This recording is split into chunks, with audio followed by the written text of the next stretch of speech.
हरे ओम।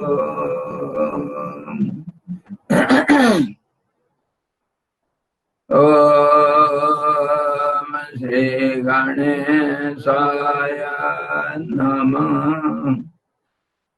ओम यतः सर्वाणि भूतानि प्रतिभान्ति स्थितानि च यत्रैव उपशममयान्ति तस्मै सत्यात्मने नमः। ज्ञातः ज्ञानं तथा ज्ञेयम् द्रष्टा दर्शनदृश्यः कर्ता हेतुः क्रिया यस्मात् तस्मै ज्ञात्यात्मने नमः।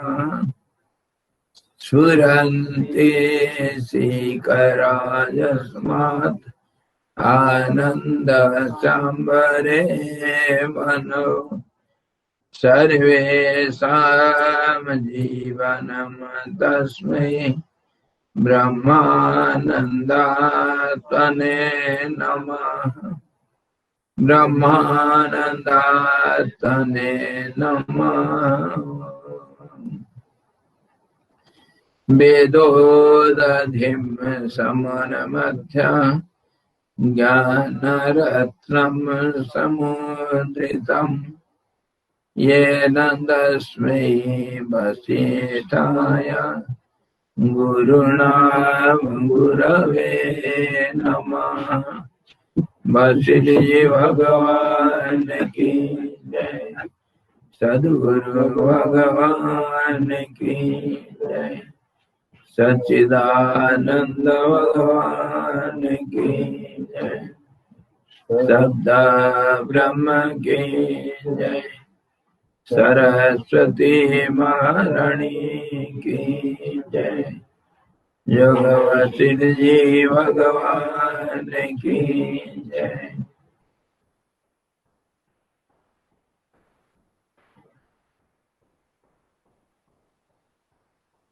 हरि ओम। आज तो कोई सवाल नहीं।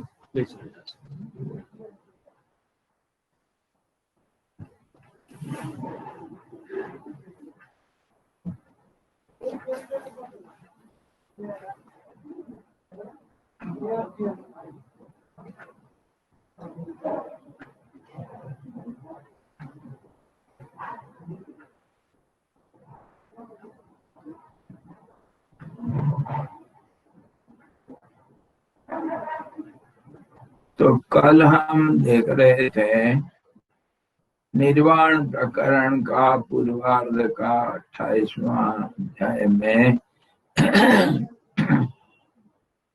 राम और वशिष्ठ के संवाद में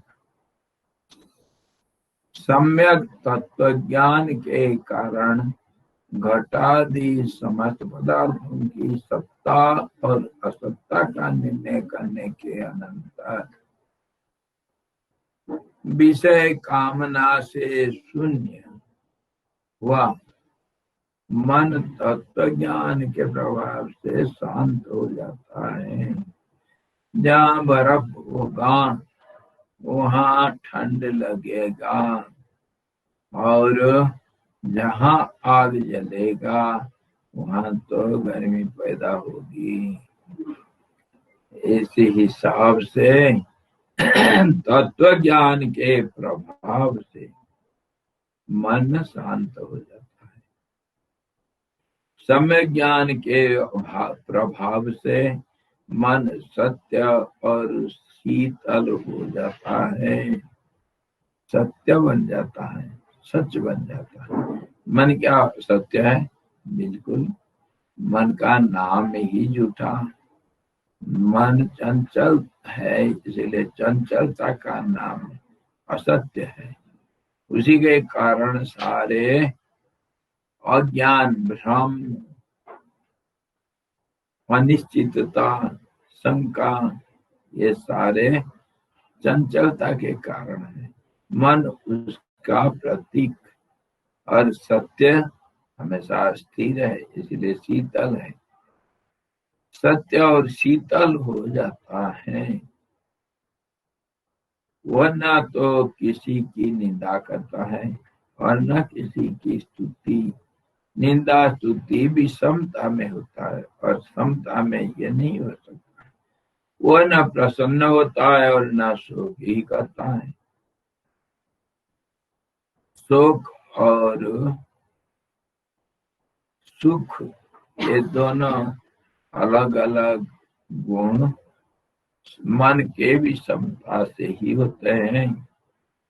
वो कभी ऐसा मन जो सम्यक ज्ञान से रंग गया है, वो मन कभी प्रसन्न तो कभी नहीं होगा। क्यों प्रसन्न क्यों नहीं होगा? क्योंकि प्रसन्नता कैसे मिलती? हम यही जानते हैं कि प्रसन्नता का जड़ तो आशा की पूर्ति। हम जो चाहते हैं वो अगर हो गया तो हम प्रसन्न हो जाते हैं। अगर चाह नहीं, चाह मिट्टी, कुछ चिंता मिटी, चिंता गई, मन बेपरवाह, मनुआ बेपरवाह। परवाह किसी के लिए नहीं, वो ना सुखी होगा ना दुखी होगा। चिंता अगर है, चिंता मिट जाने से सुख हो जाएगा। और चिंता किसके लिए होती है? कि जहाँ मन का अभिलाषाएं पूर्ण नहीं होते हैं, इच्छा की पूर्ति ही सुख हम मानते हैं, और इच्छा की अपूर्ति ही दुख का कारण। इच्छा ही सुख दुख दोनों के कारण है, मूल कारण। जिसके मन में कोई आशाएं नहीं। आशाएं कैसे पैदा होते हैं उसके विषय जिनमें तुम हिंदी जानते हो ना, सारा अच्छी तरह समझो तो ठीक है। आशाएं कहाँ से पैदा होता है? सुख दुख का कारण है आशा। आशा के कारण कौन है? चलो कारण ढूंढते चलो, जड़ में चलो। फल फूल खिलते हैं, वो शाखाओं के अग्रभाग में, पेड़ में ऊपर खिलते हैं, फूलते हैं, फलते हैं। उसको कौन धारण करता है? अरे उसको डंठल, डंठल को कौन धारण करता है? डंठल को तो डायनी, और डायनी को कौन धारण करता है? अरे कोई प्रशाखा होगा। प्रशाखा को कौन धारण करता है? शाखाएं होंगे। शाखा को कौन धारण करता है? मूल जो लकड़ी, जो उसको कहते हैं तना, ट्रंक। मूल जो लकड़ी है वो धारण करता है। उसको कौन धारण करता है? उसको जड़ को कौन धारण करता है? अरे जमीन को। ऐसा अगर हम जाएंगे, जमीन को आकाश धारण करता है। कौन जमीन का धारण करता है? कौन बोलेगा? फटाफट देखी जाएगी, फटाफट। जमीन को, मिट्टी को कौन धारण करता है? जल धारण करता है। जल को वायु, वायु को आकाश। हाँ, जल तो दिखाई नहीं दे रहा, हमारे चारों तरफ तो आकाश दिखता है। अरे वातावरण में है ह्यूमिडिटी। नहीं होने से नहीं हो सकता है। जल ही धारण करता है, जल को अग्नि, अग्नि को वायु, वायु को आकाश, आकाश को कौन धारण करता है? अवेयरनेस, अवेयरनेस का है, वासना, वासना, वासना को फिर चिदाकार, चेतना, वो सबका जड़ है, सर्वाधार। आधार कार्ड ढूंढना है तो वहीं चले जाओ। तो वह ऐसे ही कर रहा है कि आसाम को कौन धारण करता है? आसाम का आ जाओ, आसाम को कौन धारण करता है? आसाम पैदा कहाँ से होता है? जैसे हम पेड़ों को देखते हैं, पेड़ पौधे, ये धरती नहीं होता तो पेड़ पौधे नहीं होते, और इसके लिए जलवायु, मिट्टी, ये सब जिम्मेवार हैं, इसके बिना नहीं हो सकता। तो ऐसे ही ये आशाओं का जड़ कहाँ है? आशाओं का जड़ है भावना, भावना से प्राण, प्राण से स्पंदन, स्पंदन से चेतना। ये एक तरीका। आप सहारनपुर कौन सा रास्ता में जाएंगे? बहुत काफी रास्ते हैं। अच्छा, दिल्ली जाने के लिए कितना रास्ता है? तो ऐसे ही आशा का जड़ बहुत सारे फैला हुआ है, एक जड़ नहीं। एक तो विषयों के संसर्ग, विषयों के साथ नाता, और वह नाता इंद्रियों से होता है, इंद्रियों का संयोग से, और बारंबारता के कारण, अभ्यास के कारण, और फिर उसमें आसक्ति के कारण, और उसी में फिर उसकी प्राप्ति के लिए आशा पैदा होता है। तो प्राप्ति मतलब कुछ नहीं, प्राप्ति मतलब के नजदीकी रहना, नजदीक बना, ताकि मैं इसके साथ हमेशा एक इंद्रियों का संयोग को बनाए रखूं। ये बात है, इंद्रियों का संयोग को बनाए रखूं जब चाहिए, इसी का नाम भोग है और कुछ नहीं। ये क्या चीज है? पेन है। ये मेरा पेन है, क्या करता हूँ? पेन के अंदर घुस रखा हूँ क्या मैं? मेरा पेन है, अरे मेरे जेब में है इसलिए मेरा है। और इसके अंदर अच्छी तरह समझो, सबके पास पेन है।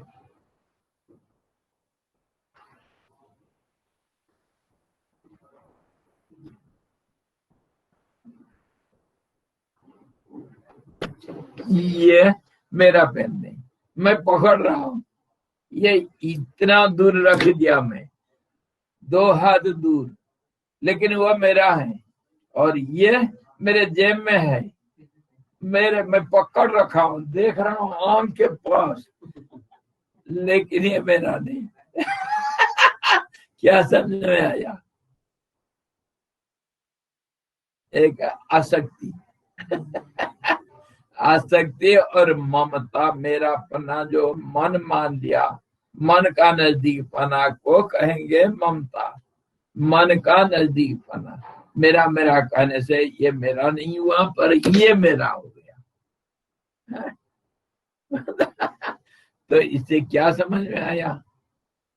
भोग मतलब क्या? ये कहीं पर भी होगा ये मेरा है, और ये कितना नजदीक होगा ये मेरा नहीं।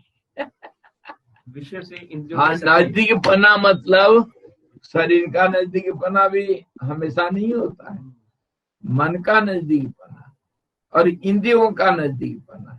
मन माना वो मेरा है, मानना, इसलिए मैं बार बार कहता हूँ, सुनो, समझो और मानो, बिना माने कुछ नहीं होगा। ये है पेन, पैसा देने के बाद क्या हो जाता है? दुकान में गया और पैसा दिया, 1 सेकंड में वो दुकान लाला का था और मेरा हो गया। इसमें कोई बदलाव आया क्या? कैसा मेरा हो गया? मन मान गया। इसके लिए मैं कुछ दिया हूं, इसलिए कुछ दिया हूं, उसके लिए कुछ अर्थ तभी बनता, मेरा है करके, मेरा का अर्थ कुछ देने के बाद देने के बाद बनेगा, नहीं तो नहीं। ये सारे संबंध को जोड़ने में सब मदद करते हैं। कितने संबंध आप जोड़ते हैं, मुफ्त का नहीं, कोई मुफ्त का नहीं, सारे दुनिया रिलेटिव है, मतलब संबंध से बनता है संबंध दुनिया, और दो हुआ तो नाता जुड़ जाता है, तो उसके लिए हमको कुछ एक दूसरे को कुछ देना पड़ता है, इसी का नाम व्यवहार। व्यवहार में एक तरफा नहीं हो सकता, कुछ देना पड़ेगा, कुछ लेना पड़ेगा।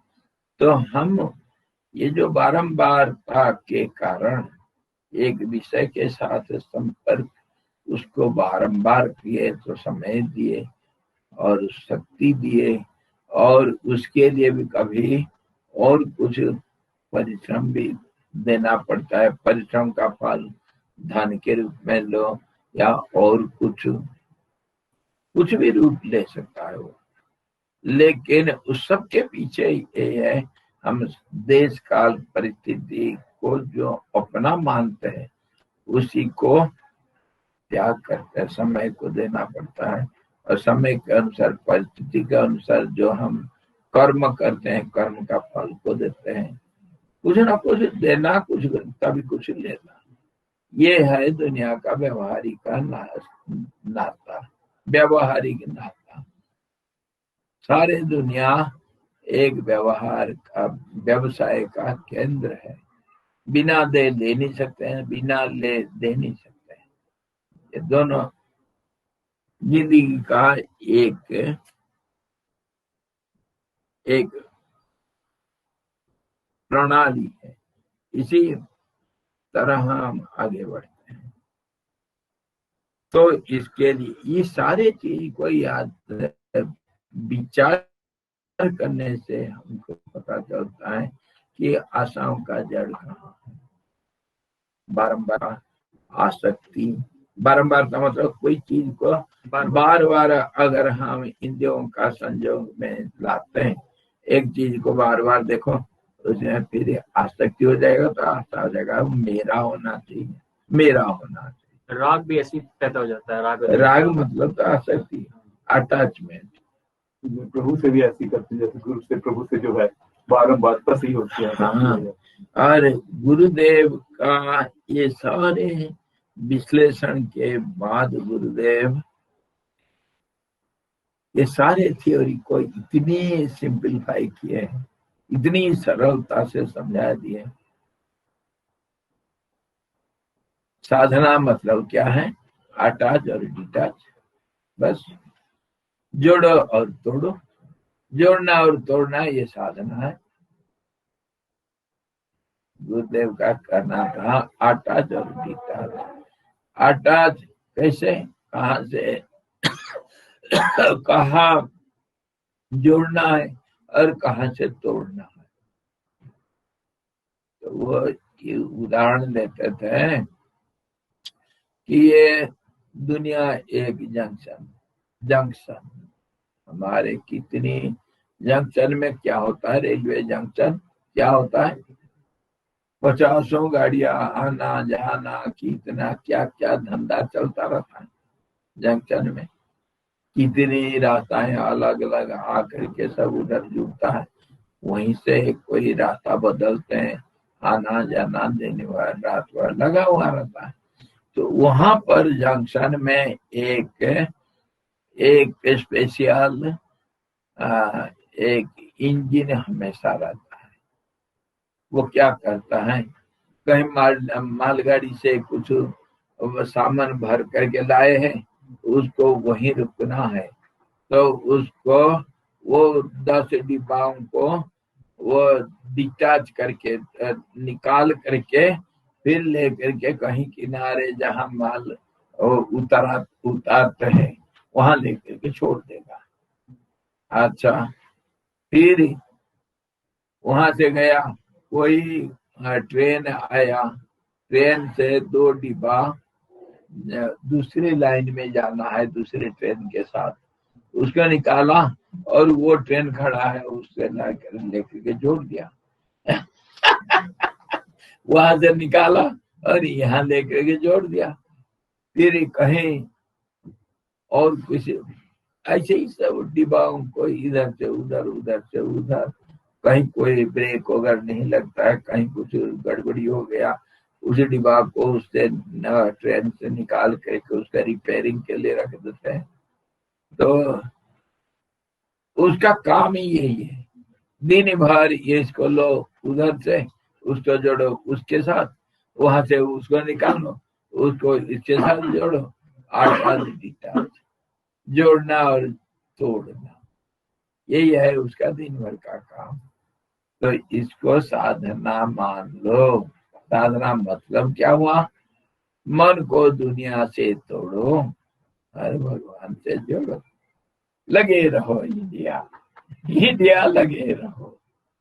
जो तुम आसक्ति और आशाओं का जड़ और जो अपना लक्ष्य प्राप्ति में हमारे बाधक होता है, उससे मन को तोड़ दो।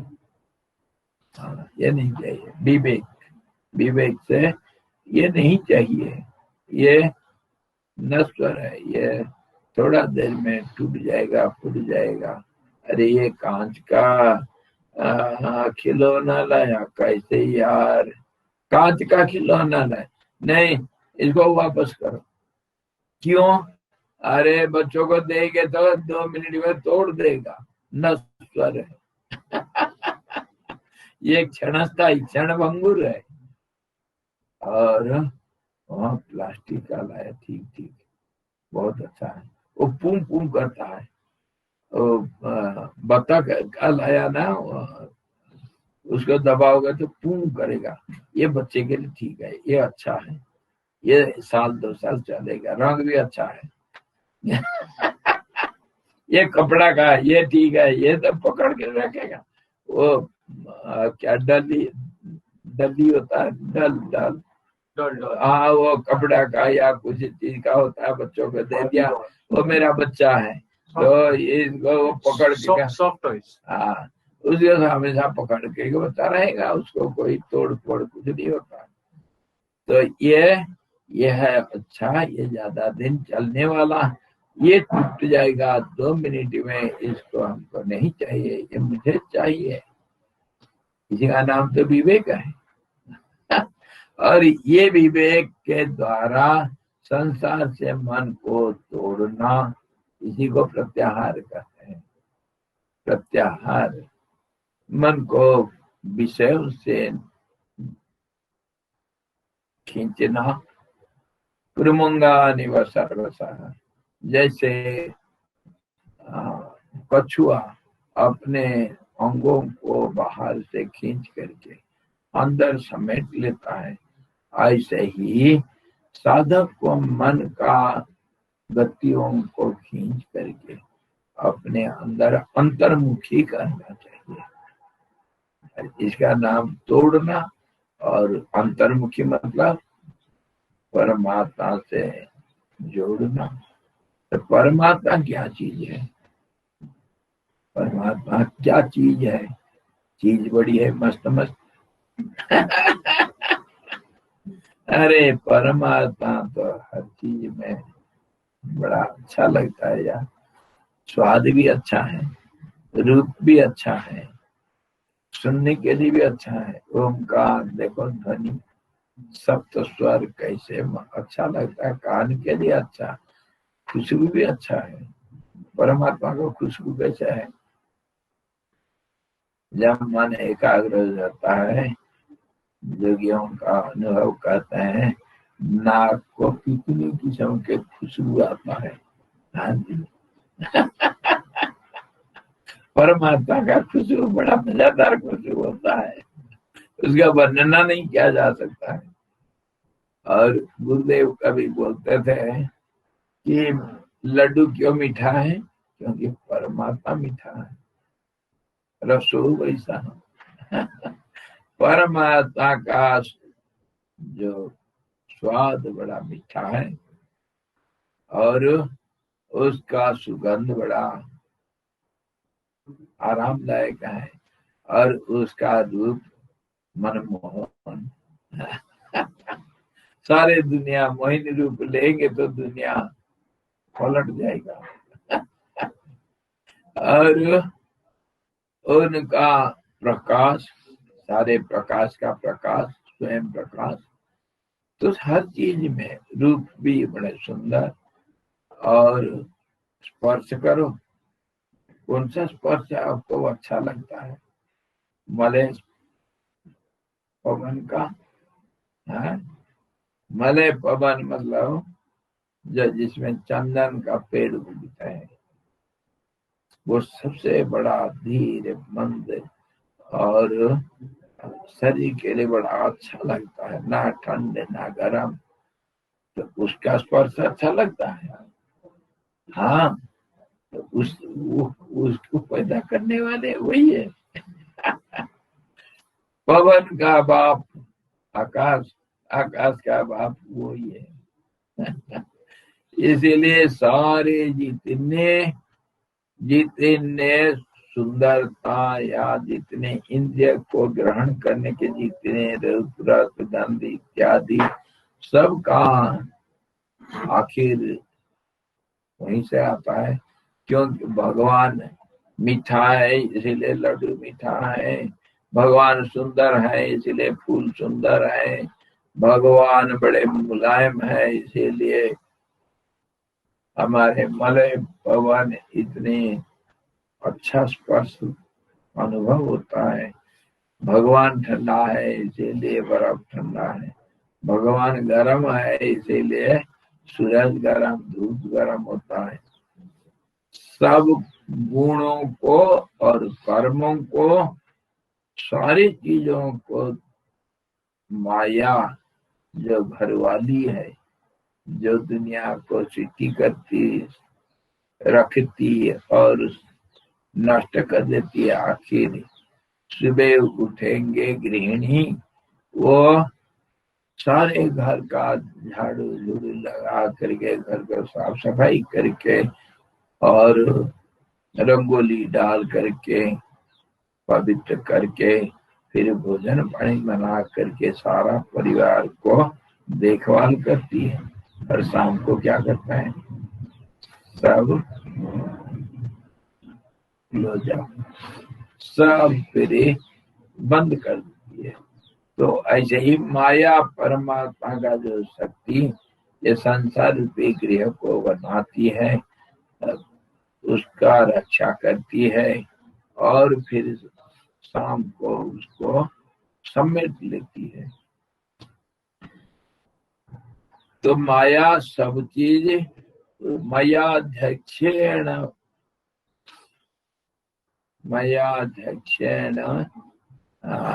प्रकृति स्वीयते सचराचरम, मेरे अध्यक्षता में मतलब मेरा इशारा से, मेरे अनुमति से, मेरे सहमति से माया सारे दुनिया को बनाती। दुनिया में तो ये सब मिलता है और क्या विषय और विषय का उपभोग, सुख और दुख, नाम और रूप और क्या इंद्रिया और इंद्रिया के विषय, यही तो है संसार, तेरा और मेरा, या कर्ता क्रिया और कर्म, यही तो, इसी को तो संसार कहते हैं। तो ये सारे का जड़ है वही जादूगरनी, बड़ा जानती है, तंत्र मंत्र जानती है, बहुत बड़ा जानकारी है उसको। वो जानकारी कहाँ से मिला? वहीं से, उसके इशारा से नाचती है। तो कहने का मतलब ये सारे आशाओं के जड़ और ये जितना जो कुछ हमारे सुख दुख का कारण है, ये इसका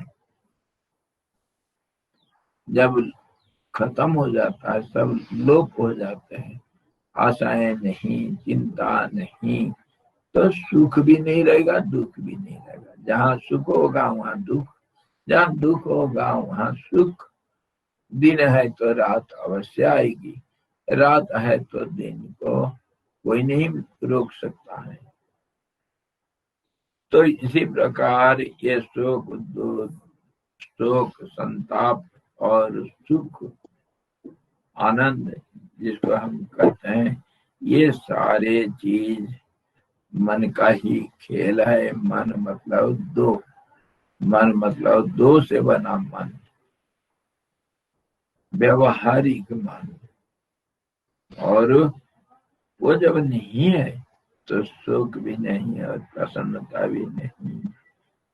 अपनी मुक्ति होने पर भी बंधुजनों के बंधन की निवृत्ति न होने के कारण उनके मरण आदि के अवलोकन से जनित संताप की निवृत्ति तो हो नहीं सकती।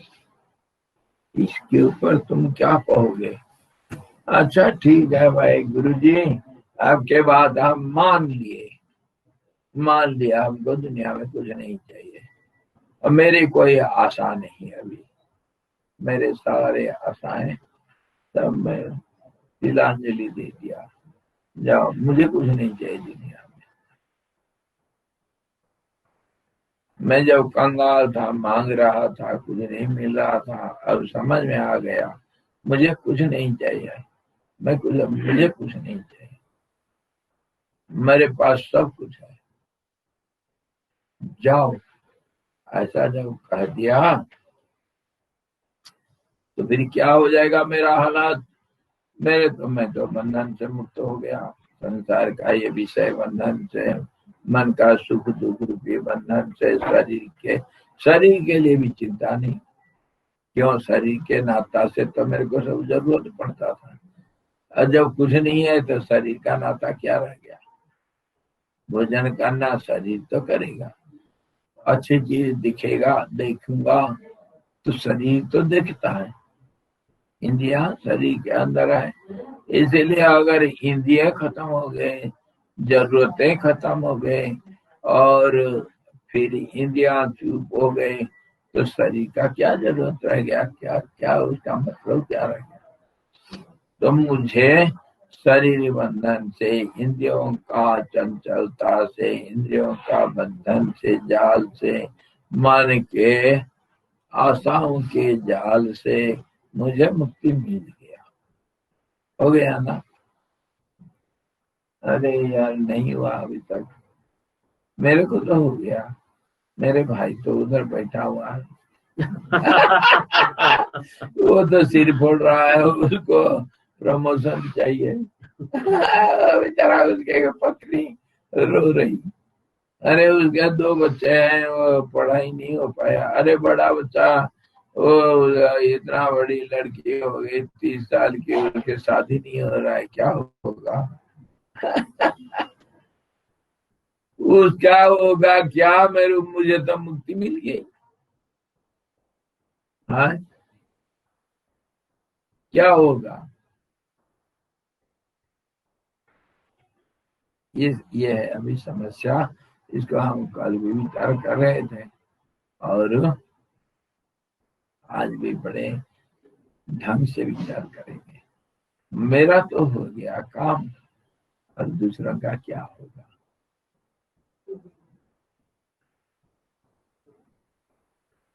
बुद्धदेव जब गए थे घर द्वार छोड़ करके, क्या बोल करके गए थे और उनके पहले उनका क्या अनुभव होता था? बुद्धदेव के जीवनी को थोड़ा टटोलो, देखो।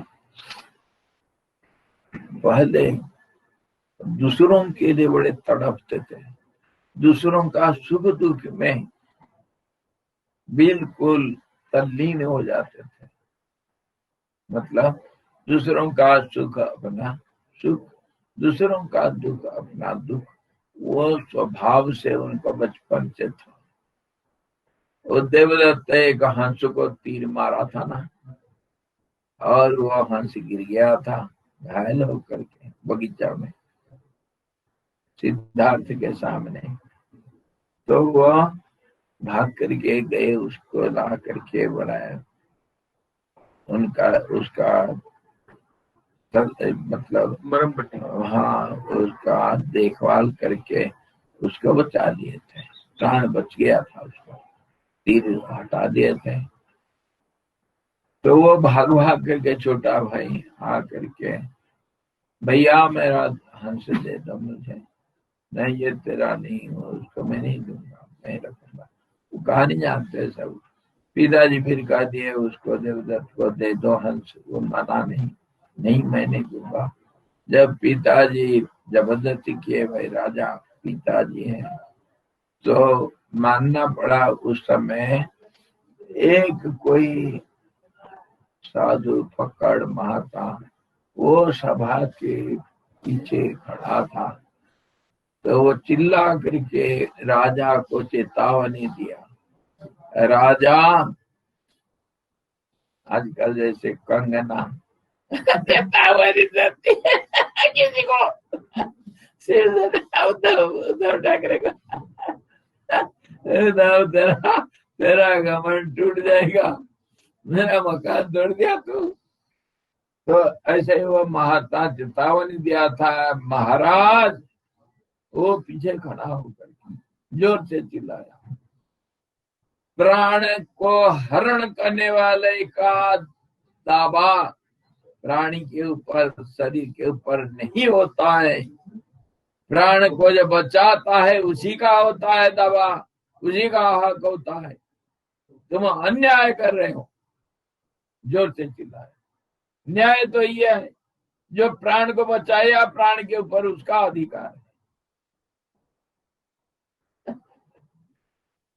मान गया राजा, राजा मान गया। राजा तो पुत्र, वो तो दूसरे ढंग का नियम कानून सब पालन करते हैं, व्यवहारिक नियम कानून।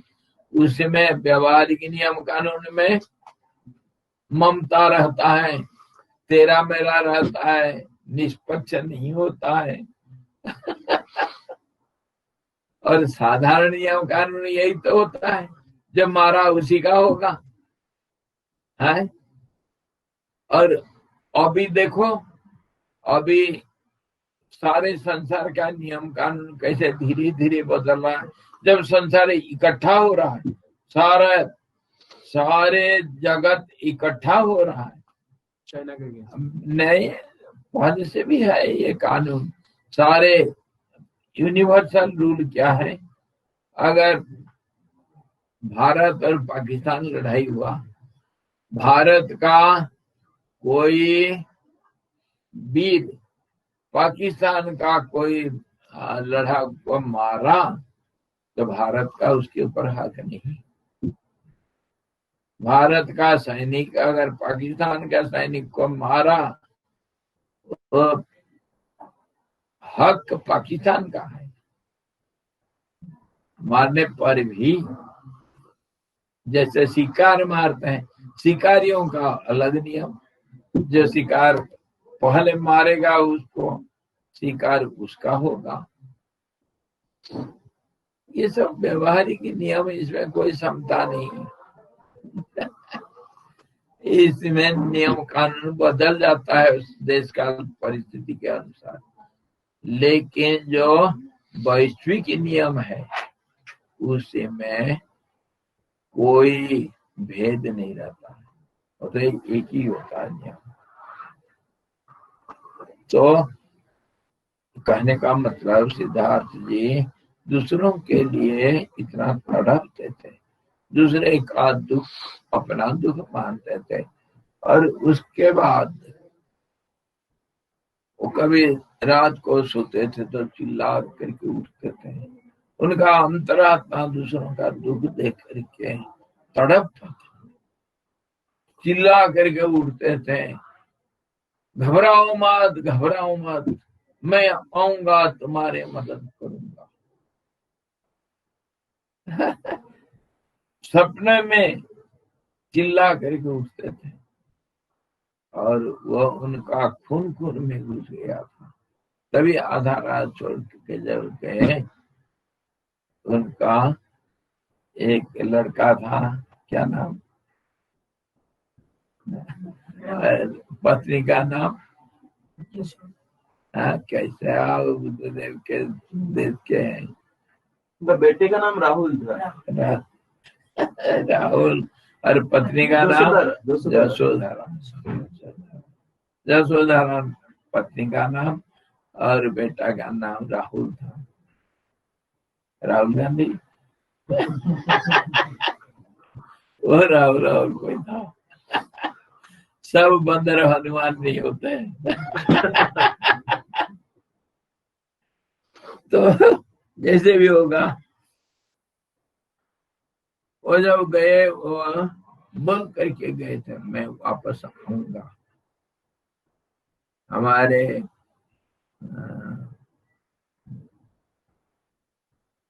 क्या प्रधानमंत्री जी जो चले गए, अटल बिहारी जी क्या बोल करके गए? अटल बिहारी क्या बोले मौत को? तू छिप करके आई, सामने से आई तो मैं लड़ता था, मैं तेरे को नहीं डरता हूं। छिप करके आई, मोड़ के पीछे खड़ी, है बार करती छिप करके। कोई बात नहीं, मैं फिर से आऊंगा और लड़ूंगा, तेरे को मैं नहीं डरता हूँ। ठन गई, मौत से ठन गई, ठन गई, मौत से ठन गई।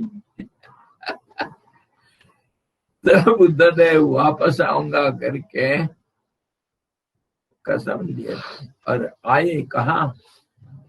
पत्नी के पास नहीं। पत्नी तो साधारण जैसे सब स्त्री जैसे है, पत्नी भी ऐसे ही है, घर वैसे ही है जैसे दुनिया है। वसुधैव कुटुंबकम, और सबका दुख दूर किए थे। क्या दे करके? कोरोना, ये कोविड-19 में 10-10 किलो चावल बांटे थे। या आटा बांटे थे। फ्लड रिलीफ में क्या बांटे थे? भूकंप में क्या बांटे थे बुद्धदेव जा करके? मकान बना करके दिए थे किसी को? कुछ नहीं। ज्ञान ही सारे दुखों का नाश करने वाला है। आशा ही सारे दुखों का कारण है। और अगर मनुष्य समझ जाता है, इंसान अगर समझ गया, तो फिर कोई दुख नहीं।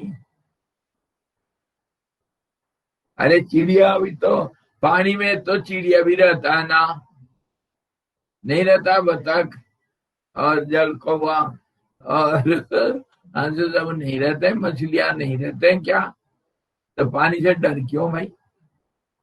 बाढ़ आ गया तो डर गया क्या? हाँ, डरना इसलिए हमारा व्यवहारिक दुनिया है। हमारा फसल उजड़ गया, घर टूट गया। अरे फसल उजड़ गया, कोई बात नहीं, फिर फसल पैदा कर देंगे। इंसान है, डरते क्यों? बाढ़ आ गया तो बाढ़ नहीं आने के लिए हम प्रयास करेंगे। जिंदगी है तो कुछ ना कुछ तो करना है। रोते क्यों? दुख किस चीज की? अरे आ गया। क्या शास्त्र क्या बोलता है? तब तक तुम दुख करना चाहिए और डरते रहना चाहिए जब तक दुख सामने आकर के तुम्हारे पास पहुंचा नहीं।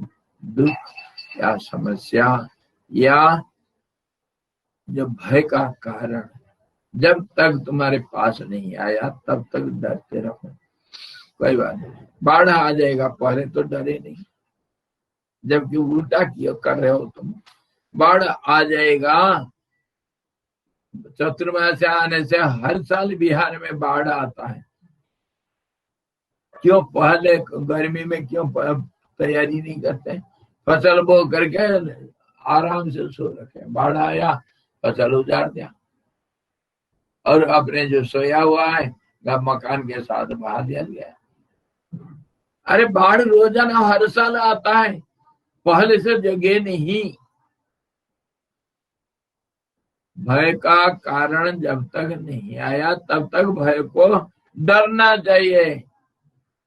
तुम डरे नहीं, निश्चिंत होकर के सो गए, और उसके बाद जब आ गया डर को त्याग देना चाहिए, भय को त्याग देना चाहिए, और जो उचित है समय अनुकूल, जो परिस्थिति के अनुकूल है उसमें लग जाना चाहिए, परिश्रम करो। पानी आ गया तैर करके निकल जाओ, अपने घर को बचा लो। सरकार ऐसा नहीं किया, वो नहीं किया, अरे तुम क्या कर रहे हो? तो कहने का मतलब जो मानसिकता तुम्हारे हैं, आलसी, अदूरदर्शिता, और समय के अनुकूल तुम जो कर्तव्य नहीं निभाते हो, उसीलिए तो तुम्हारा दुख होता है। और ज्ञान अगर होता तुम्हारे अंदर, क्या करना क्या नहीं करना, कर्तव्य निष्ठा होता, समझ होता, तो कोई दुखी नहीं होते। बुद्धदेव वही किए थे, ज्ञान ही दिए थे, सबको बांटे थे। बुद्धदेव सबको ज्ञान का दान किए थे, किसी को आटा चावल नहीं बांटे थे, किसी का मकान नहीं बना दिए थे। और जैसे हम आजकल साईं बाबा का देख रहे हैं ना, हर चीज को जो जैसा करता है उसको उससे रास्ता से अलग नहीं करना। न बुद्धि भेदम जनयेत, बुद्धि भेद पैदा नहीं करना चाहिए। जो जो कुछ करता है उसका करने दो। दारू पी रहे हो, पियो, पर राम नाम लेकर पियो। दारू मत पियो करके साईं बाबा नहीं बोले। पीते वक्त जद करोसी जज्जु होसी, जदस्नसी ददासी जत, जब तपस्या कौनते तद कुरुस्व मदर्पण। तो खा रहा है, पी रहा है।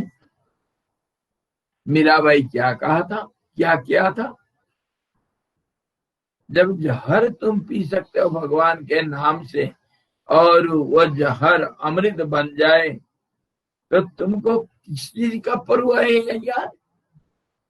किस चीज की परवाह है? तुम कुछ भी खाओ, दारू पियो, कोई मना नहीं, पर दारू पियो करके बोलना नहीं। पूरा लाइव है ये। स्वामी जी जो पढ़ा दो, कहता दारू पियो, तो बोतल लाओ ना। अरे भाई हम दूसरा दारू पीते हैं, दारू है प्रमाद रूपी दारू नहीं पीते हैं हम तो आनंद रूपी दारू पीते हैं, जिसको पी करके मतवाला होने के बाद मन मस्त हुआ फिर क्या बोले। मन मस्त हुआ फिर क्या बोले। तो दारू तो पीना है, कौन सा दारू? रम रम रम रम रम रम, एक बार रम रम, अरे एक मात्रा चढ़ा दो राम राम और पी लो, कोई बात नहीं। राम राम करके पी लो, राम राम, कोई बात नहीं। राम को पियो राम बना करके। मना नहीं, मतलब एनकरेजमेंट भी नहीं। हाँ, अगर पीते हो उसको सुधारना चाहिए। पी रहे हो, दारू पी रहे हो, ठीक है, पहले पूजा करो, भक्ति करो, दुर्गा देवी गर्ज गर्ज क्षणम जावत, गर्ज गर्ज मूढ़ मधु जावत विवाह में हम।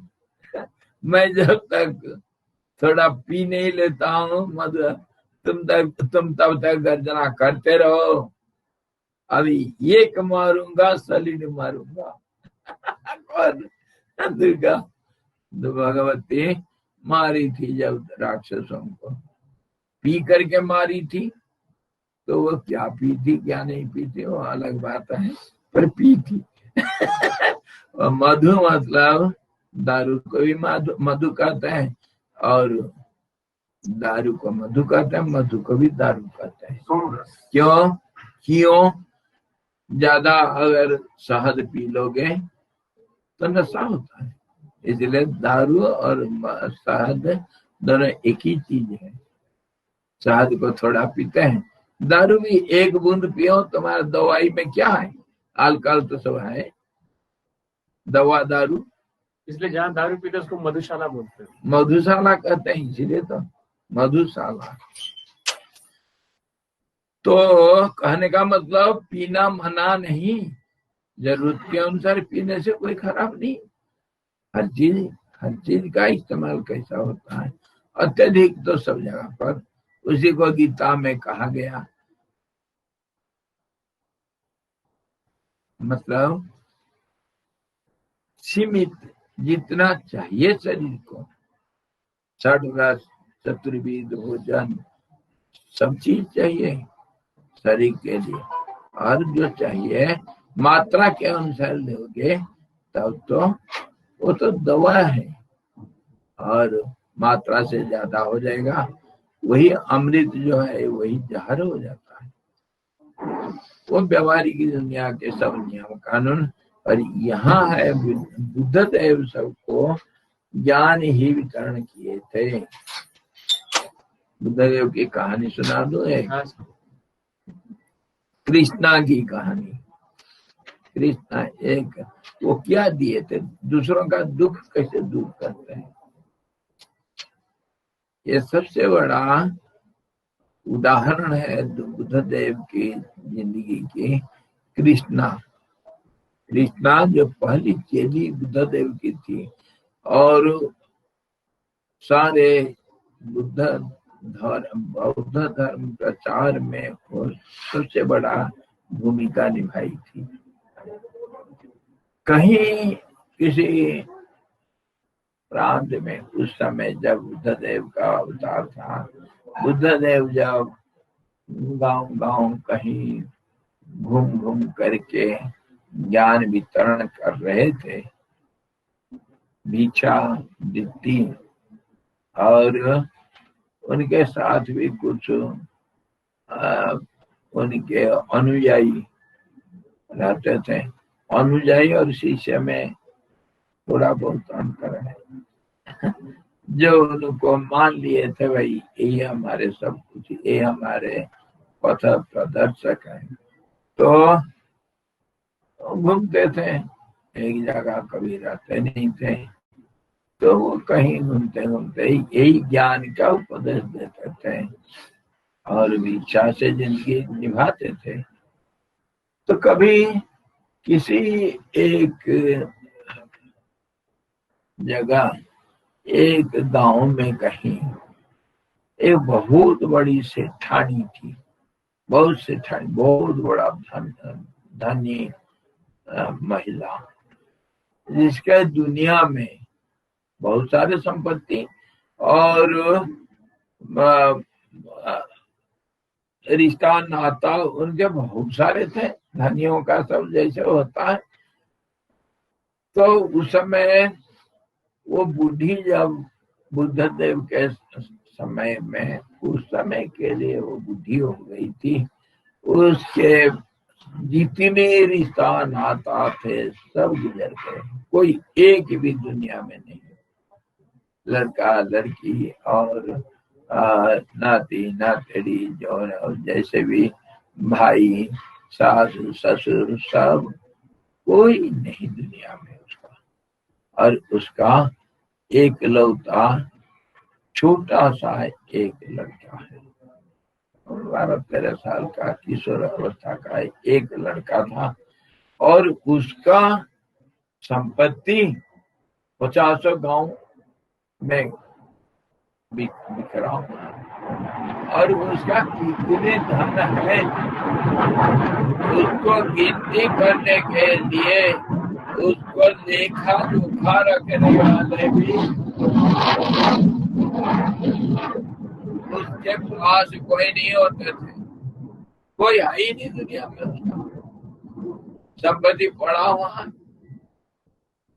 तो उसको आप समझ सकते हैं, एक लड़का और सब कोई नहीं परिवार में, उस लड़का के लिए उसका ममता कितना होगा, कितना वो दिल से चाहती होगी वो स्त्री। दुनिया में एक ही सहारा, एक ही धन, एकमात्र लड़का। तो वो बेहद एक बात है, वो कभी इधर उधर खेलते कूदते साथियों के साथ अचानक उसके साथी लोग भाग करके आते हैं दूसरे गांव के कहीं किनारे, और जंगल की तरफ से भाग भाग करके आ करके माता जी के पास उसका लड़का को, मरा हुआ लड़का को ला करके डाल देते हैं उसके सामने। मैया, तेरे लड़का को सांप काट दिया, बड़ा जहरीला सांप था, और वहीं तत्क्षण मर गया, हम कुछ कर नहीं पाए, क्या करें, इस हम शर्मिंदा है, हम कुछ कर ही नहीं पाए। और 10-15 मिनट में वो गुजर गया, इतना जहरीला सांप था। इतना सुनते ही, वो महिला का नाम था कृष्णा, तो वह सुनते ही देखते ही उसका क्या हालत होगा आप जानते हो, रोती रही, सिर फोड़ती रही, छाती पटकती रही। 1 दिन गया, 2 दिन गया, 3 दिन बीत गया, नहीं देती है वह लड़का को। गांव में लोग आते हैं, बोलते हैं, अरे मैया जो कुछ हो गया, सारे लोग मरते हैं, अभी ये शरीर सड़ जाएगा, ये बुआ आने लग गया, अरे बच्चे को दे दो, हम कहीं गाड़ देंगे या जला देंगे, जो कुछ करेंगे तुम बाद में उसका क्रियाकर्म करना, छोटे बच्चों का ज्यादा कोई क्रियाकर्म होता नहीं, तो बच्चे को तो दे दो। वो नहीं छोड़ता, गोद में लेकर के रो रही, 3 दिन बीत गई, शरीर पी पाने लग गया, पानी आने लग गया, सूझ गया, सब बोलते बोलते थक गए, उसका आंसू नहीं थमा अभी। तो एक बुढ़ा कोई आकर के बोलता है, बेटी, अरे तू इतना रो रही है, तेरे को किसी ने ये बात नहीं बताया? अरे वो थोड़ा दूर में वो अमुक गांव है ना, उधर तो बुद्धदेव भगवान का अवतार है, कुछ करते हैं चमत्कार, भगवान का अवतार कर देते हैं चमत्कार, ले जाओ अपना लड़का को और चरण में हो जाओ, धन्यवाद, उनके पास जाओ और तुमको देंगे, तुम्हारे लड़का को वापस लेंगे, वो तो कुछ भी कर सकते हैं, जाओ उनके पास। एक आशा की किरण जगी, बुद्धि साथ बच्चे को करने में डाली और भागी, जा करके दौड़ के जा करके देखा, बुद्धदेव को देखा, दर्शन किया, दूर से देखा और लोग कुछ बैठे हैं, बुद्ध देव के चारों तरफ घेर करके बैठे हैं, कुछ सत्संग चल रहा है, कुछ बातचीत चल रही, और ये भाग भाग करके जा करके वो लड़का को बुद्ध देव के सामने चरण के पास डाल करके सिर पर करके रोने लगे, चिल फोड़ रही, चिल्ला चिल्ला कर रो रही, हे भगवान मुझे बचाओ, मेरे लड़के को जीवित कर। मैं जानती हूँ तुम भगवान के अवतार, तुम असंभव को भी संभव कर सकते हो, मेरे लिए इतना कर दो। बुद्धदेव बोले उनको कोई दुख नहीं, कोई सुख नहीं। वो माता जी को सांत्वना दे करके उतना कहे, अरे मैया ये तो मेरे बाएं हाथ की खेल है, तुम मेरे पास आ गई ना, छोड़ दो चिंता, रोना बंद कर। अरे जिंदा करना ये तो हाथ कुड़की का खेल है, तुम्हें इतनी रोती है, इतना देर क्यों क्या? अभी मैं कहता हूँ, फिकर मत कर, उठो, मुंह धो लो, रोना नहीं, हंसना सीखो मेरे भाई, सारे रोगों की एक दवाई। तो रोना छोड़ दो, आशा जगी, बुद्धि उठी, महाराज मेरे लड़का को जिंदा कर दो, हो जाएगा बेटा। क्या हुआ? ऐसा जाऊंगा, अरे ये तो, अरे मैं मंत्र करूंगा, अरे एक मुट्ठी मारा के बच्चा जिंदा उठेगा, क्या समझता हो? धीरज देखो, धीरज और श्रद्धा और सबूरी। तो खुश हो गई माँ, बाबा कर दो। हाँ मेरे को, मैं तो इधर बैठा हूँ, मेरे पास तो कुछ नहीं, एक मुट्ठी सरसों चाहिए था, सरसों, राई जो मोटा होता है ना, सरसों बोलते हैं। हाँ मुझे एक मुट्ठी सरसों चाहिए, तंत्र मंत्र करूंगा मैं तो मंत्र करूंगा, एक मुट्ठी सरसों चाहिए। बाबा एक मुट्ठी 1 क्विंटल ला दूं? दादाजी वो एक मुट्ठी सरसों में हो जाएगा काम, उसका मंत्र करना पड़ेगा, और वो सरसों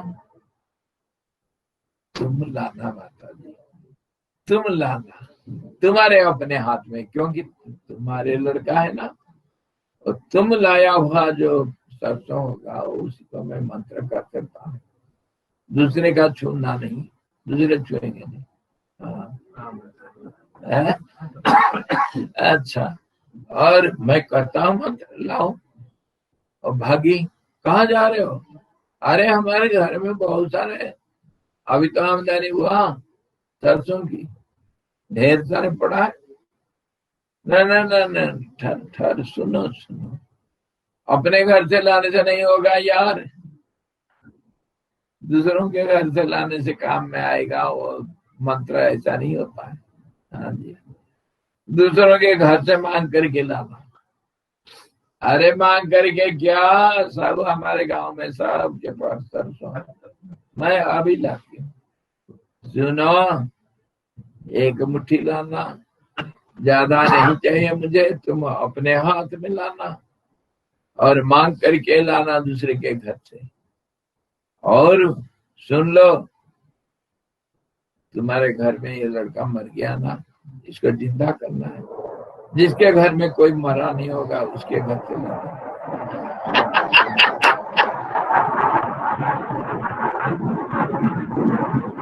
जिसके घर में कोई नहीं मरा होगा कभी, उसके घर से एक मुट्ठी सरसों मांग करके लाना जाना, और तब एक पल भर में मैं तेरे लड़का को जिंदा करता हूँ, देख अभी जल्दी जा, ले अगले आ, बच्चे को छोड़ दे, जा। गई भागी, उसको समझ में नहीं आया। पुत्र सुख, ममता, मोह, बुद्धि काम नहीं करती। भागी भागी अपने पड़ोस के पास, अरे दीदी, हाँ बहन क्या कैसे, बच्चा ठीक हो गया ना, अभी होने वाला है। तुम्हारे घर में सरसों है? हाँ बहुत सारे, लाओ तो एक मुट्ठी सरसों चाहिए बुद्धदेव, भगवान बोल रहे हैं कि मंत्र कर देंगे, बच्चा जग जाएगा, जिंदा हो जाएगा, जल्दी दे, जल्दी दे, अभी देखना मैं लड़का के साथ आऊंगी। हाँ दे लो, ले लो, एक टोकरी ला ले लो।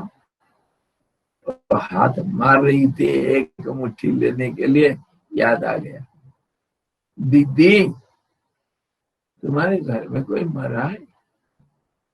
ये सवाल गृहथियों में पूछा नहीं जाता है, इनको बड़ा अपशकुन मानते हैं, गाली मानते हैं।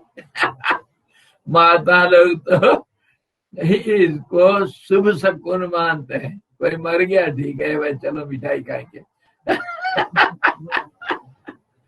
उल्टा रीति महात्माओं का। पर गृहस्थी में कोई पूछा, अरे तेरे घर में कोई मरा है क्या, ऐसा पूछने से बहुत गाली देंगे। दिमाग खराब हो रखा है, मरने की बात करता है, मरने की बात ही नहीं करना।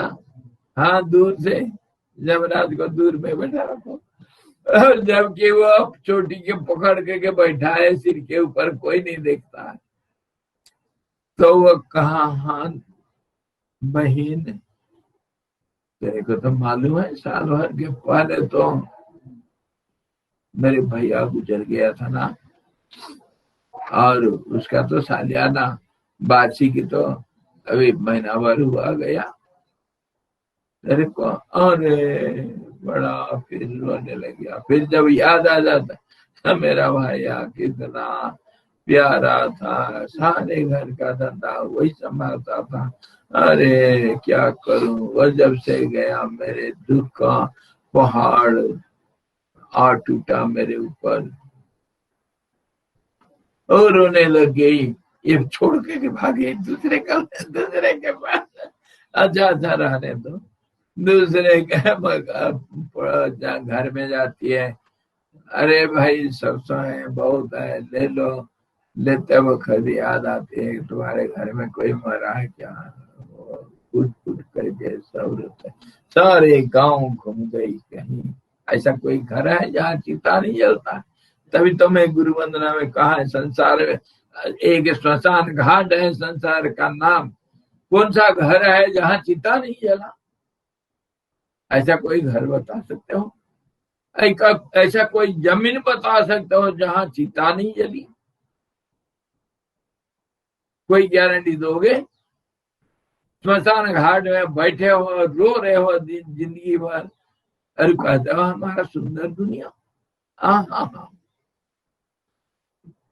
पर समझ जाओगे ये श्मशान घाट आनंद का घर बन जाएगा। तो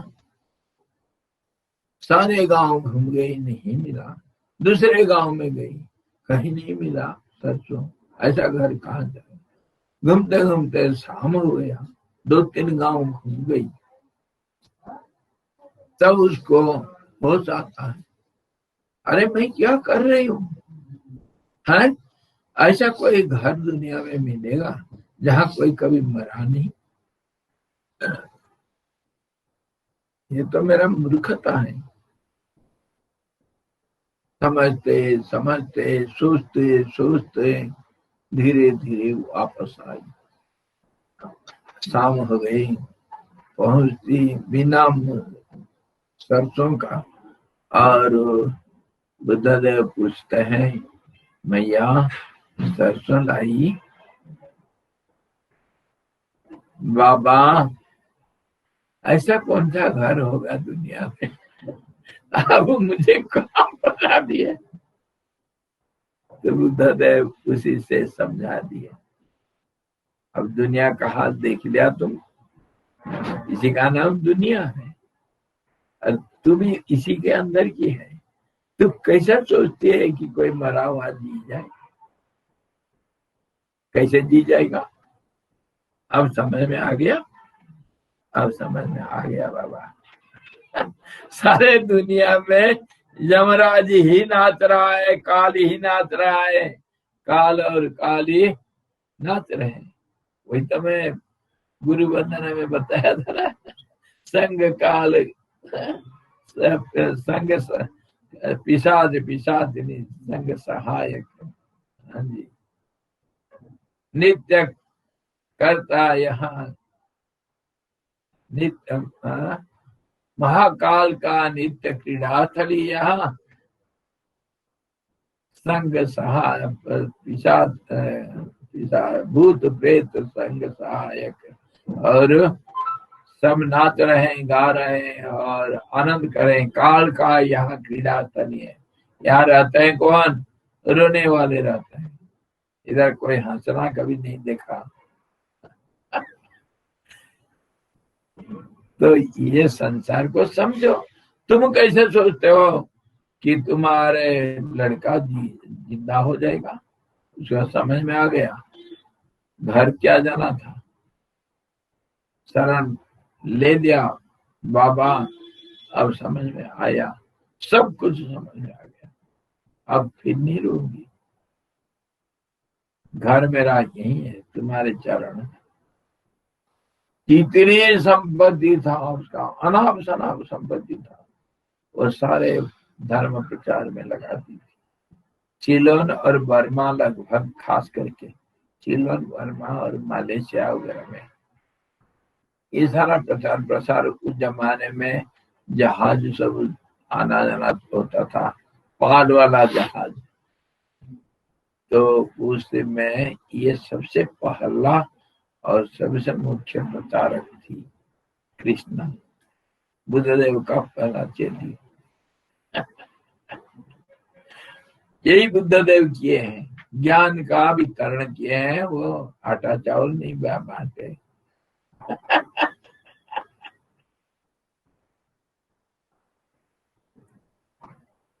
तरीका होता है समझाने का। वो कभी ये नहीं कहे कि ऐसा करो ऐसा करो, रो रहे हो, रोना तो बंद करने के लिए कहे, खैर समझ जाएंगे। आशा दिए, जिस रास्ता में जा रहे हो उसी रास्ता में जाओ, मना नहीं। वो कभी ये नहीं कहे कि घर द्वार छोड़ दो, कभी नहीं कहे।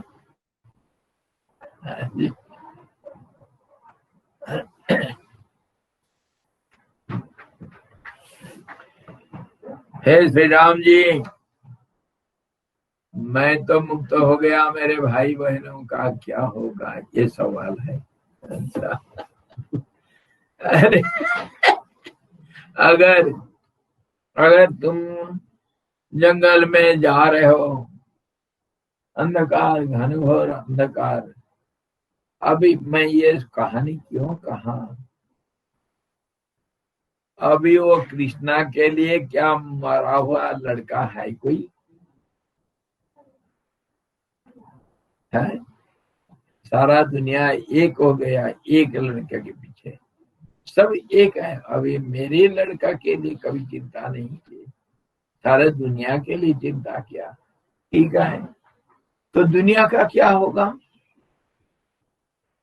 ऐसा अगर सवाल करोगे, दुनिया का क्या होगा, मैं तो मुक्त हो गया, दुनिया तो फंस गया ना। अच्छा अच्छा, देखो ये पूरा इतना बड़ा लंबा बरना है ना, रात को अंधेरा हो जाता है, बिजली नहीं थी, चढ़क पड़ा, बिजली कट गई और अंधेरा छा गई। तो यह अंधकार को मिटाने के लिए मैं 10 टॉर्च लाना पड़ेगा, 100 टॉर्च लाऊंगा। कितनी टॉर्च लाऊंगा?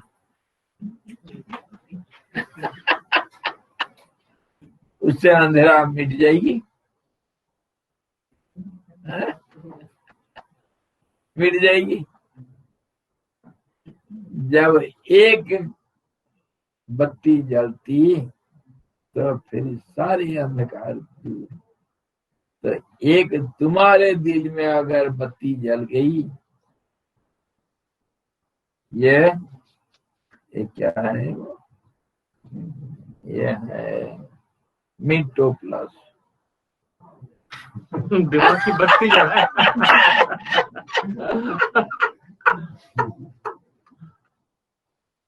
मिंटो प्लस जाता है। दिमाग की क्या हुआ, एक लड़का एक दिन वो पेड़ के नीचे बैठा है, कुछ खेल रहा था रास्ता के किनारे। उधर से एक ट्रक बैक कर रहा है, ट्रक माल भरा हुआ बैक कर रहा है, पीछे देख नहीं पा रहा है। तो वो किनारे से ऐसा झुक करके, वो लड़का बैठा था उधर कहीं लग न जाए, तो लड़का पूछा, अरे लड़का ना? हाँ हाँ भाई ड्राइवर साहब, अरे देखना थोड़ा ये पीछे लगता है या नहीं लगता है, कहीं लग जाएगा, थोड़ा देखना। पीछे बैक करते गया, लगी नहीं लगी, नहीं लगी, चलो चलो चलो चलो। तो ड्राइवर कंडक्टर लोग खड़े होकर के, चलो चलो चलो। चलो चलो नहीं लगी, चलो चलो नहीं लगी, चलो चलो नहीं लगी। अब जब धड़ाक लगा उसमें, देखना अब लगी। देखना दादा,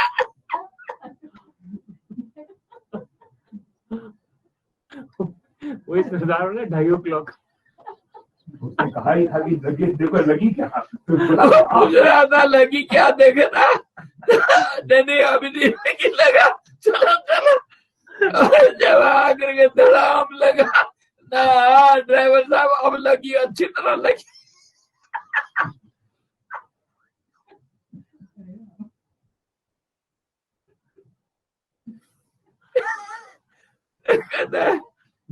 दिमाग की बत्ती जल जाए, दिमाग की बत्ती जल जाता है। मिंटो प्लस खाओगे तो ऐसा दिमाग होगा।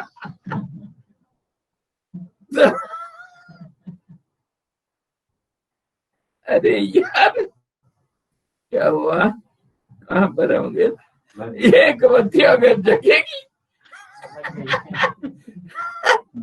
दिल की बत्ती जग जाएगी तो सारे दुनिया खत्म हो जाएगा यार, उसके लिए चिंता करते हो।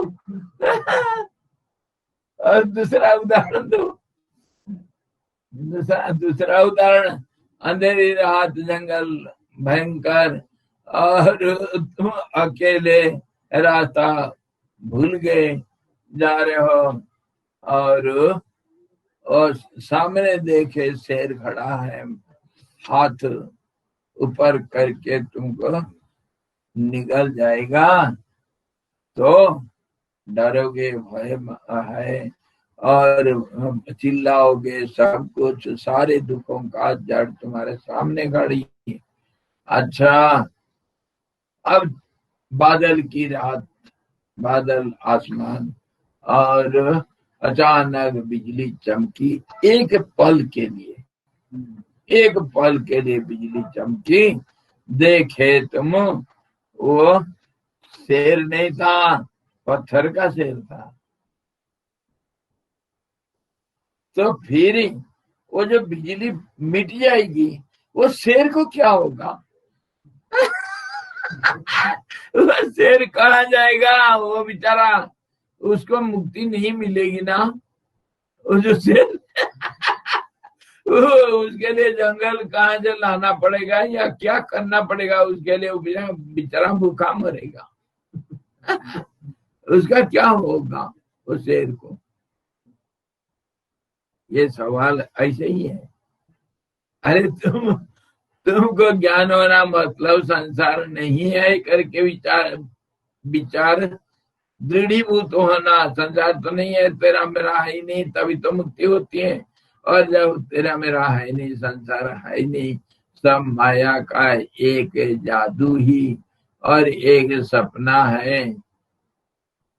मैं क्या किया, कल रात को बढ़िया सपना देख रहा था। एक सवाल उठा सपने में, मैं एक पहाड़ों के 12-14 हजार फीट हाइट में हिमालय में वो एक लेवल है जहां मैदान ही मैदान, घास के मैदान, और कोई पेड़ पौधे नहीं होते हैं, घास ही घास। और उधर आजकल लगभग खत्म हो गए हैं, और फूलों की घाटी वही होते हैं सब। वो वैली ऑफ फ्लावर्स। हाँ, वैली ऑफ फ्लावर से एक नहीं, बहुत सारे हिमालय, जहाँ लोग जाकर के पहुंचते देखते हैं, उसको वैली ऑफ फ्लावर्स कह दिए, नाम रख दिए। उस हाइट में सारा हिमालय, जहाँ जाओ पूरा वैली ऑफ फ्लावर्स। अरे स्वर्ग होता है। हम इधर गए थे ना, अरे सारे कितने मैं घुमाऊं उस हाइट में, जहाँ जाओगे हजारों किस्म के, हजारों रंग के खुशबू, कहीं कैसे कहीं कैसे, बड़े विचित्र फूल सब होते हैं, जड़ी बूटी, दवाइयां। तो कहने का मतलब, वहां क्या, मैं कल रात को घूम रहा था सपने में, और उस हाइट में घूमते घूमते चढ़ते चढ़ते अचानक एक और खड़ी पहाड़ आ गया तो खड़ा है, और उसको कैसे पकड़ के चढ़ो मैं देख रहा था। तो ऐसे ऐसे ऊपर नीचे हो करके दांत जैसे वो 2-4 पत्थर थे, उसके बाद अगर चढ़ जाऊंगा तो फिर और दूसरा मैदान आ जाएगा। तो मैं कैसे पकड़ूं, क्या करूं, ये सवाल था। पकड़ रहा था, और उसके ऊपर एक पेड़ था, वो पेड़ का जड़ फैला हुआ था, तो उसको मैं पकड़ करके कोशिश कर रहा था ऊपर चढ़ने के लिए। नींद खुल गई, क्या करूं अभी बताओ। अब मेरे को कैसे चढ़ना, सीढ़ी ले जाऊं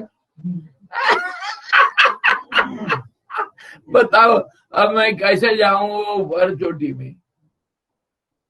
हमारे पास इधर सीढ़ी है, नहीं तो आप चले जाओ ऊपर से, एक रस्सी फेंक देना, मैं पकड़ के चढ़ जाऊं।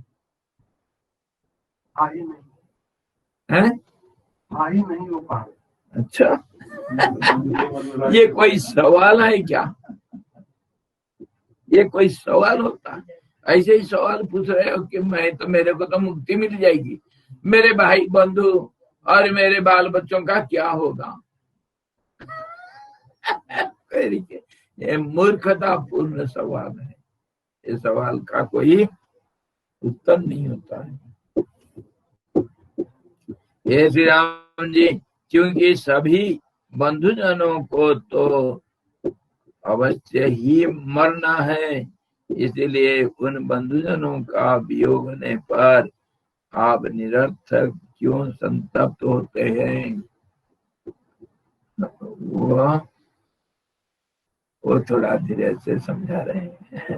अरे मानने वाले सब है, तुम किसके लिए चिंता करते हो, शरीरधारी बंधुजनों को चिंता करते हो ना, उस दृष्टि से वो समझा रहे हैं। शरीरधारी कोई बंधु होगा तो तुम्हारे, अशरीरी तो बंधु नहीं हो सकता है, तुम्हारे शरीर के साथ रहता है, इसलिए तुम्हारे जितनी नाता बंधु जन तुम समझते हो, और सब शरीरधारी, शरीर अवश्य मरेगा, तुम भी मरोगे, वो भी मरेंगे, सब मरेंगे। मर्त मंडल में शरीर धारण करके ऐसा कोई बंदा नहीं निकला जो मरा नहीं। अरे राम भी मर गया, अरे कृष्ण भी मर गया, अरे तुम और मैं कौन सा खेती के मूली, सब मर के जाएंगे। तो शरीर अवश्य मरेगा, उसके लिए चिंता मत करो। इसी प्रकार से भी भगवान कृष्ण अर्जुन को समझाए थे कि तुम जिनको मारने के लिए कह रहे हो कि मैं मारूंगा तो पाप कमाऊंगा और मैं मारूंगा तो समाज में विभ्राट सृष्टि करूंगा और वर्ण संकर पैदा हो जाओगे और धर्म का ग्लानि हो जाएगी, ये सारे जो तुम कह रहे हो, अरे अर्जुन बेवकूफ, बड़े ज्ञानी के बाप ही लेक्चर छांटता है, शरीर तो उससे मरेगा और शरीर को मारने वाले तू नहीं रे, मैं काल रूप से सबको खा जाता हूँ। ये शरीरों को पैदा करना और मारना, फसल बोना और फसल काटना मेरा काम है। हाँ जी, मैं काल के रूप में, किसान के रूप में ये फसल पैदा करता हूँ। हम बीज प्रदा पिता, मैं बीज बोता हूँ और फसल काटता हूँ, और इसके लिए तू क्या चिंता करता है? इसको सब मारो न मारो, तू बंधुआ मजदूर, मेरे हाथ में एक हसिया बन जाओ। मैं तो किसान तो मैं हूँ, तुम हसिया जिसमें फसल काटते हैं ना, तुम मेरे हाथ का औजार बन जाओ रे बुद्धू, काटने वाला मैं हूँ। तो तुम्हारे दूसरों के लिए चिंता करना उचित नहीं, क्योंकि शरीर के रूप से सब मरेंगे। अज्ञान दशा में अपने मरण की आशंका से होने वाला संताप भी इसी उपाय से निवृत्त हो सकता है। इस आशय से कहते हैं हमें भी अवश्य ही मरना है, यह अटल निश्चय, इसलिए अपने मरण का समय उपस्थित होने पर क्यों व्यर्थ खिन्न होते हैं। मरने के लिए कभी दुख नहीं करना, मरने को नहीं डरना। इसके ऊपर व्यवहारिक दुनिया में भी रहते हुए तुमको ज्ञान नहीं हुआ कोई बात नहीं, पर तुम इंसान अगर हो, तुमको थोड़ा बहुत अगर विचार है, कॉमन सेंस, साधारण ज्ञान अगर है, तो तुमको ये मरण के लिए चिंता नहीं करना चाहिए। क्यों? सारा दुनिया मरने से रोकते हैं, मरने के लिए डरते हैं, और आप उल्टे बात करते हो। कैसे ऐसा हो सकता है? थोड़ा सा खाली विचार करो। जब स्मशान घाट में जाते हो, ऐसा कोई बंदा है जिसको ज्ञान नहीं होता है? स्मशान घाट में जाते वक्त ऐसा कोई इंसान है जिसको वैराग्य नहीं आया और दुनिया का नश्वरता को नहीं देखा? तब हो जाता है, ज्ञान आ जाता है, बड़ा भारी, एक दूसरे को समझाएंगे, हाँ गुरु बनेंगे। एक दूसरे को कहेंगे देखा कल क्या डींग हंग रहा था, वो थोड़ा आपस में कुछ रंजिश होगा तो एक दूसरे को बोला देखा, अरे सब डींगा का करके गए सब, हाँ डींगा रहा था, देखा। दुनिया इसी को कहते हैं, एक दूसरे को समझाएंगे। और जैसे आए घर, स्मशान घाट कहेंगे स्मशान में बदल जाता है, वो गायब हो जाता है, तेरा मेरा में दिन रात की लड़ाई। हाँ हो गया। तो इस ढंग से इतना ही समझना चाहिए, अरे सब जाएंगे, जो शरीर धारण किया अभी मरेगा, और तुम भी तो, तुम्हारा तो शरीर के साथ नाता है, शरीर के नाते तो तुम मैं करते रहते हो, इसलिए तू भी तो मरेगा तू। ऐसा बोलोगे तो डंडा लेकर के आएंगे सिर पड़ देंगे तुम्हारे। मैं कहूंगा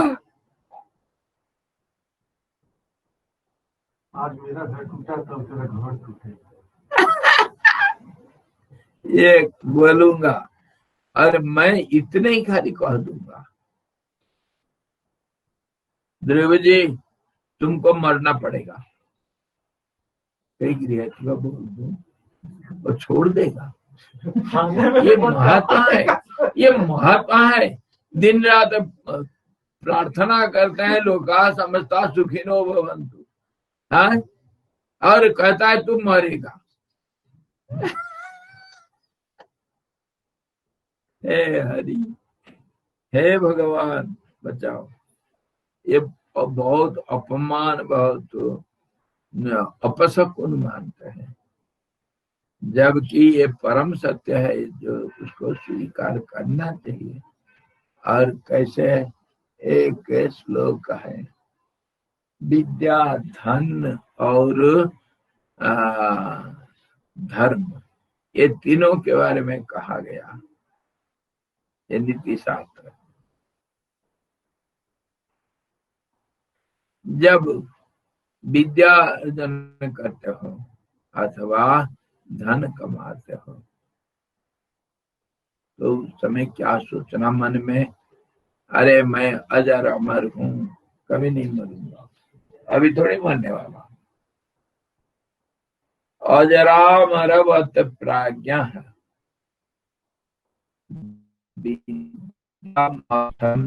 चिंतयेत।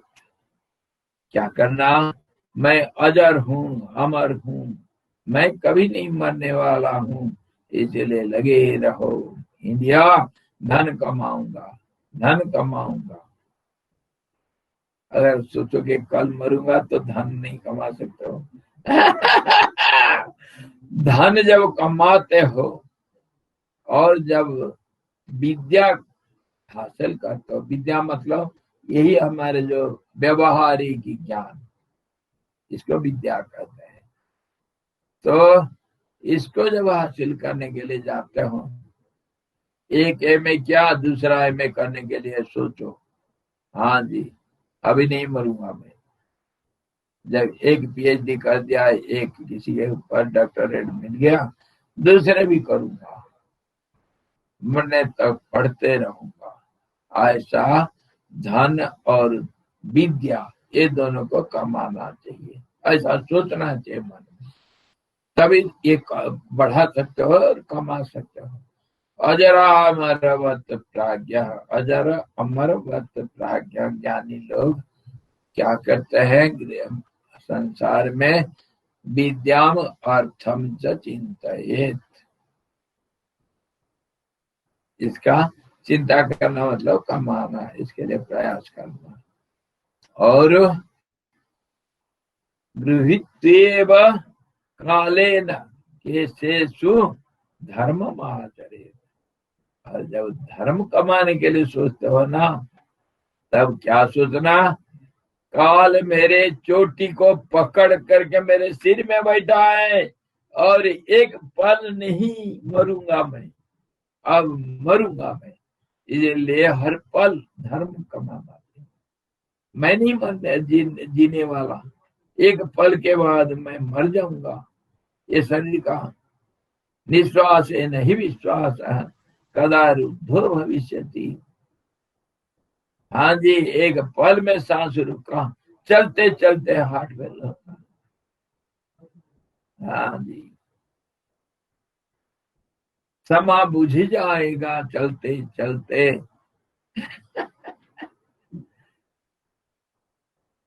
तो इसको मर जाऊंगा मैं, एक पल के बाद मेरा मरण तय है, ऐसा सोच करके क्या करना, धर्म कमाना। धर्म के लिए कभी समय का टालने नहीं चाहिए। इस प्रकार शरीर को नित्य मतलब मरणशील मान करके धर्म में लग जाना चाहिए। परमात्मा का चिंतन करना चाहिए। और संसार में तो सब मरते हैं, अरे जाने तो सब मरेंगे, ये शरीर भी मरेगा, फिर कल विचार करेंगे आगे।